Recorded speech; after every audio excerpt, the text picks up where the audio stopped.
Hello students, आप सभी का वेलकम है एक बार फिर से आपके अपने YouTube channel success study point पे। तो आज की जो हमारी क्लास है वो हिंदी 2 के लेसन 4 का होने वाला है। ठीक है, तो हमारे चैप्टर का नाम है नगर।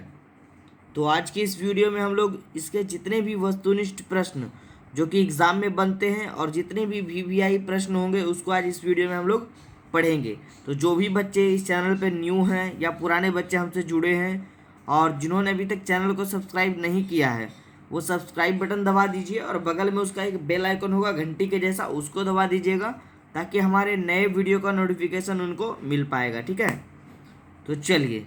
और जिन बच्चों ने अभी तक हमारे लर्निंग ऐप को नहीं डाउनलोड किया है वो अभी जाइए प्ले स्टोर पे और वहाँ से डाउनलोड करके आप पढ़ाई को ज्वाइन कर सकते हैं। ठीक है, चलिए बात करते हैं आज के हम लोग इस टॉपिक पे। तो हम लोग प्रश्न को पढ़ते जाएंगे और उसके अच्छे से आंसर को जानते जाएंगे। चैप्टर का नाम हमारा हिंदी 2 के चैप्टर 4 यानी नगर चैप्टर की यहाँ पे बात होगी। तो सबसे पहला क्वेश्चन इसमें हमने रखा है, जो इसकी मुख्य पात्रा थी पापाती को क्या हुआ था।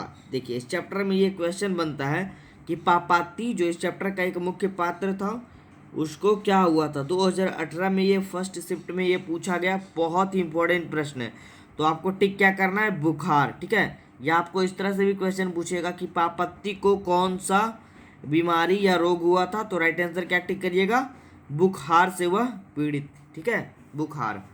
अगला क्वेश्चन हमारा दूसरा है, देखिए इसको भी हम लोगों ने वीवीआई करवा दिया, बहुत बार एग्जाम में ये पूछा है। कह रहा नगर कहानी के कहानीकार कौन है। यहाँ पे नगर को इन्वर्टेड कॉमा में डाल दीजिए, ज़्यादा अच्छा रहेगा। ठीक है, नगर कहानी के कहानीकार कौन है, ये हमारा आज का दूसरा क्वेश्चन है। काफ़ी इंपॉर्टेंट और बेहतरीन प्रश्नों में से एक है।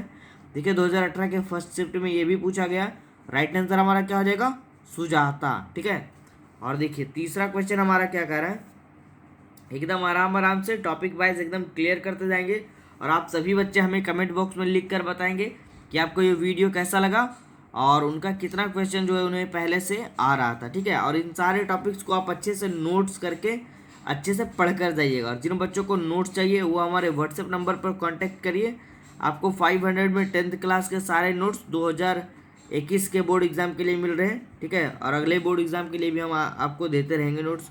क्वेश्चन हमारा थर्ड नंबर है, कह रहा है बली अम्माल के लड़की का क्या नाम था। बहुत ही अच्छा क्वेश्चन है। देखिए वली अम्माल के लड़की का नाम क्या था, तो पापाती। ठीक है, पहला क्वेश्चन हमारा था पापाती को क्या हुआ था जी, तो बुखार। और फिर आया हमारा ये वाला कि वली अम्माल के लड़की का नाम क्या था, तो पप्पाती था। चलिए चौथे नंबर की ओर बढ़ते हैं। चौथा नंबर देखिए कह रहा है प्रश्न हमारा, देखिए अच्छे से पढ़िएगा। देखिए कह रहा है यूनानी लोग मदुरै को क्या कहते थे। ठीक है, मदुरै को क्या कहते थे, मदुरेश्वर को कहते थे देखिए मेदोरा।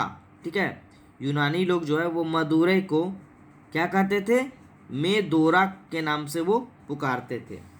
और आज के टॉपिक का अगला प्रश्न हमारा पांचवा प्रश्न, देखिए ये भी अच्छा प्रश्न है। कह रहा है कि पापत्ती कितने साल की थी जिसे बुखार हुआ था। पहला क्वेश्चन हमारा था पापत्ती को क्या हुआ था, बुखार। और जो लड़की थी और वह उसकी उम्र क्या थी, तो राइट आंसर क्या हो जाएगा, 12 साल। ठीक है, पापत्ती की कितने साल की थी, तो 12 साल की। चलिए आगे बढ़ते हैं और इसके अगले टॉपिक को हम लोग पढ़ते हैं, क्या क्या हमें पढ़ना है इस चैप्टर में।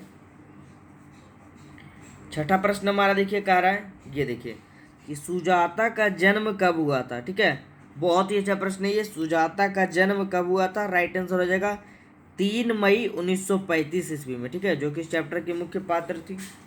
देखिए सुजाता कौन थी हम लोगों ने पीछे भी जाना था।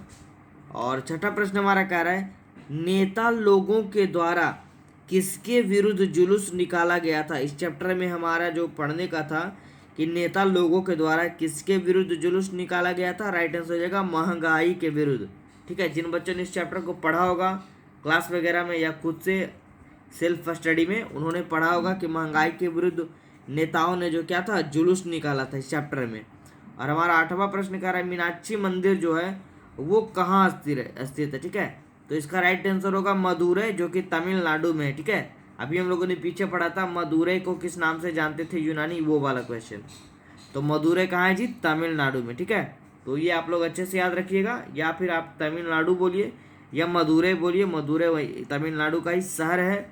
तो वो आपको ऑप्शन में देखने को मिल सकता है। अगला क्वेश्चन हमारा 9वां देखिए, काफ़ी अच्छा है। कह रहा है देखिए साइंस का ये प्रश्न है कि स्टेथोस्कोप या स्टेथोस्कोप भी आपको देखने को ही मिलेगा, से क्या मापा जाता है। ठीक है, कभी कभी आप देखिएगा, ध्यान से पढ़िएगा तो स्टेथोस्कोप भी ये लिखा रहेगा इस टाइप से, आपको हम दिखाते हैं कहीं लिख कर। ठीक है, यहाँ पे देखिए कभी कभी जो है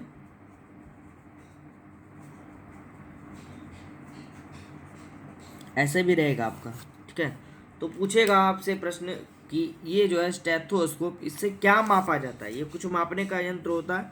राइट आंसर क्या हो जाएगा, हृदय की गति। ठीक है, हमारे हृदय की गति जो है वो स्टेथोस्कोप से मापी जाती है।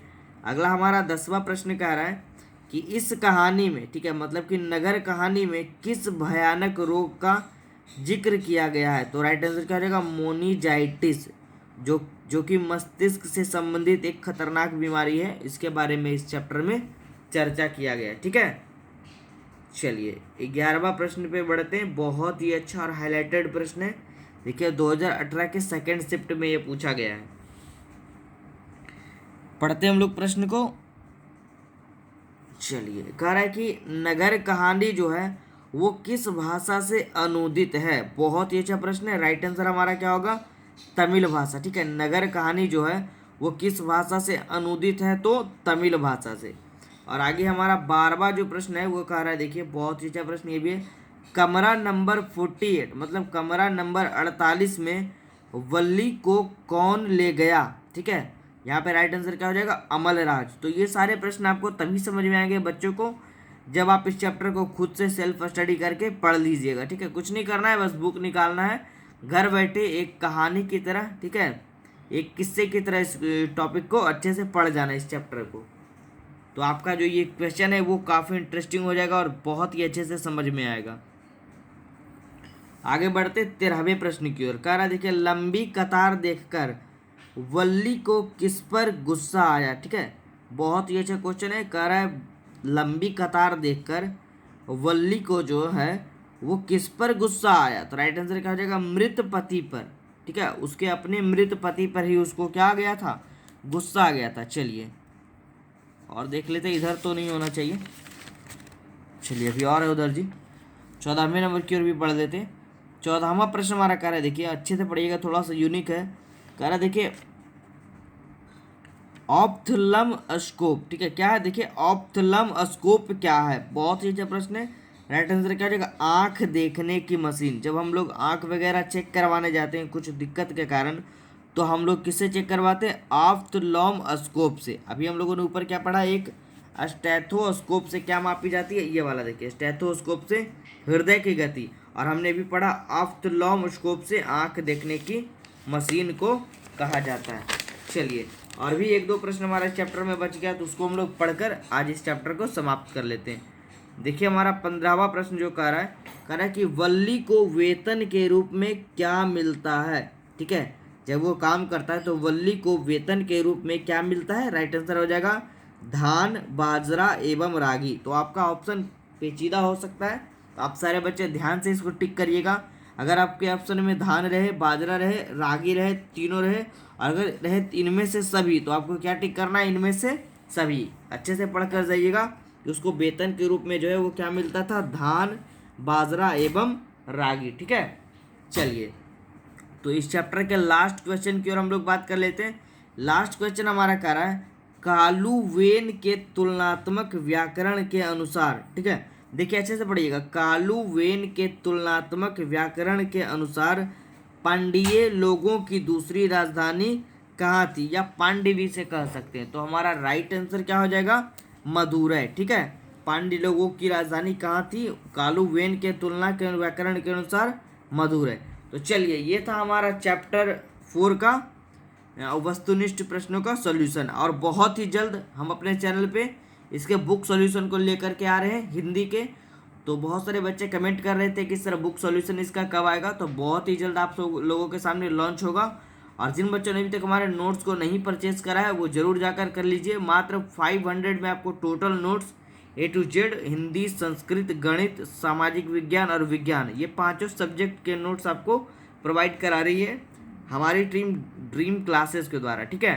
तो चलिए आप लोग इसी तरह सपोर्ट बनाए रखिए और हमारे साथ जुड़े रहिए और अगले वीडियो का इंतज़ार करिए। तो thank you for watching this video.